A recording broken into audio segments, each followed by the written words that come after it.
Today's episode is titled, Senior Living is in Big Demand. And I want you to follow along with me as I show you a clip from some interviews I did with a man named Phillip Vincent. Phillip Vincent is an expert at assisted living facilities. And this is what's so important about that expertise. The baby boomers are coming down the pipeline right now. They've always been coming down the pipeline since the day they were born. I once heard the baby boomer generation described as a basketball passing through a garden hose. That's how dramatic that population explosion was after World War II. And they have changed the face of this nation with every phase they went through. When they were born, they changed everything about babyhood.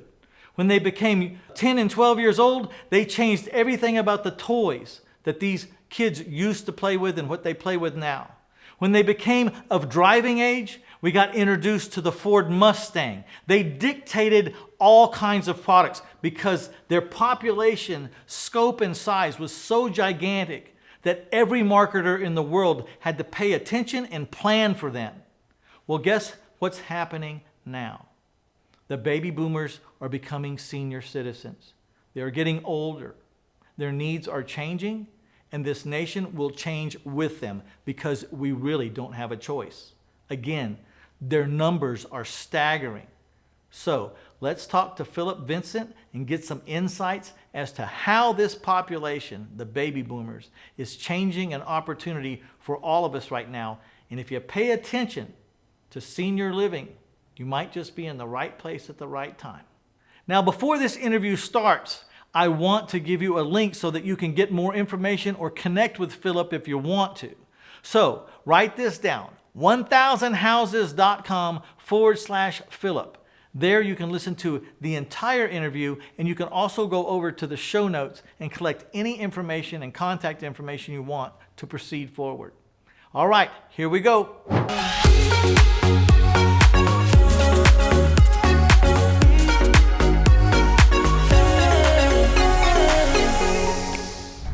Tell us a little bit about your background and what we're going to talk about today, because I can't wait for the people to hear this. Sure. I'll be brief because nobody wants to hear some guy's 22-year career story. That's never fun. But I started in this business backwards. I started off when I was 20 years old as a developer and home builder. And most people aspire to get to that. And I started there and I realized very quickly that I didn't like that job because I'm not a good adult babysitter. And what I mean by adult babysitter is contracting, right? I wasn't good with municipalities. It did not fit my personality. And so I worked my way back to being a wholesaler of all things, right? Where everybody starts. That's where for me in my life, I like to solve people's complex problems and then move on to the next one. Solve the problem, move on to the next one, right? I'm a deal junkie. You make your money the day you buy the house, right, Mitch? Not the day you sell it. That's just the culmination of what you thought was going to happen. And so back in 2008, 2009, I thought like most people, the best deals have to be coming from REO properties, right? Well, I would know about REO properties soon, but because of the seller look back period where it had to be owner occupied, I would know about deals early, but I wasn't able to buy them. And so back in 2009, I set out to say, where are the best deals coming from? And you and I could spend the next 3 days talking about that subject, right? We have investors listening to us right now, tried everything from pizza top box marketing to church bulletins, the life alert, I've fallen and I can't get up. I've marketed to people who bought those. I've done all your pay-per-clicks, millions of pieces of mail, Facebook. If it's been done, I've done it, right? Everything. And things like bandit signs and some things just never fit my personality. I knew if I had to go out at 3 a.m. and hide from the cops so I wouldn't get in trouble, that probably isn't the right business to be in. And so what we're going to talk about today is the best lead source that I've ever found. I discovered it back in 2011. And basically, Mitch, it's helping the adult children when their parents are moving into senior living at that exact moment. Most responsible child, I call them, or this person might be 60 years old themselves, is going through one heck of a time. They're being pulled in 4 different directions. They're still trying to take care of their parent. They're trying to get the money ready for the senior living community. They're trying to make their brothers and siblings happy to live across the country. They are very opinionated and haven't helped much. And then they still have a family at home. Their life didn't stop just because their mom got sick. And so in that situation, that family's gotten a lot of bad news lately. It usually happens where mom fell again. So Mitch, what I mean by that is mom's doing the best she can. Stereotypically dad passed away 8 years ago. Mom's been doing the best she can. She just fell down again.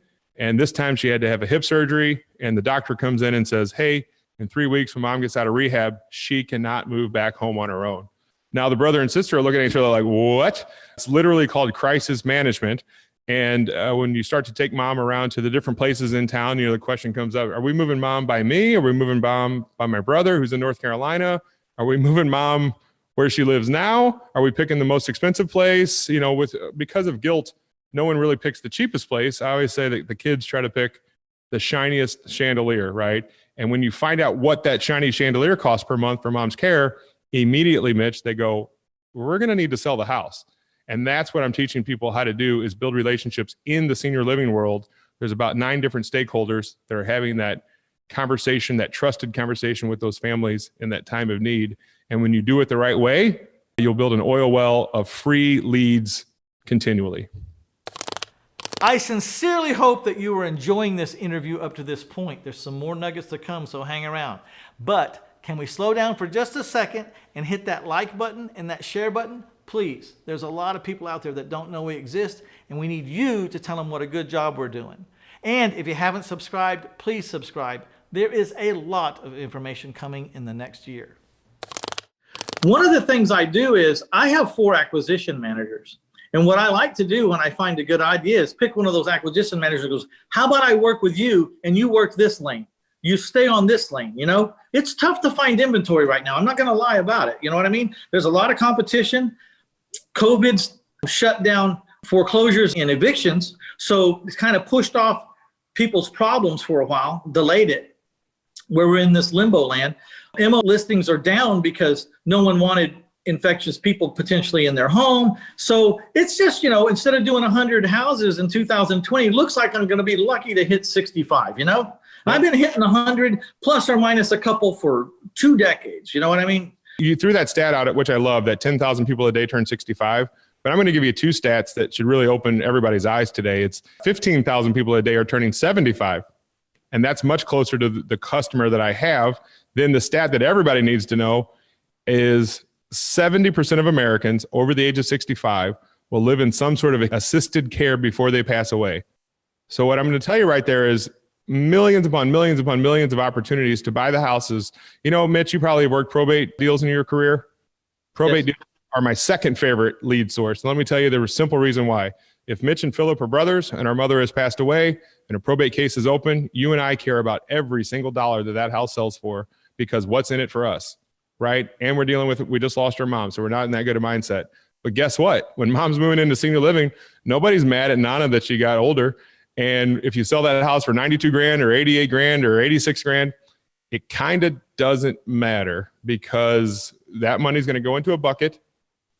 It's going to go into and it's crisis management. Like you said, we got to do something. We can't wait around. I don't have time to sit here for an extra $4,000, extra $10,000. We got to do something. I want to help people build a list of the stakeholders to work with. We don't have time to go into all 9 of those today.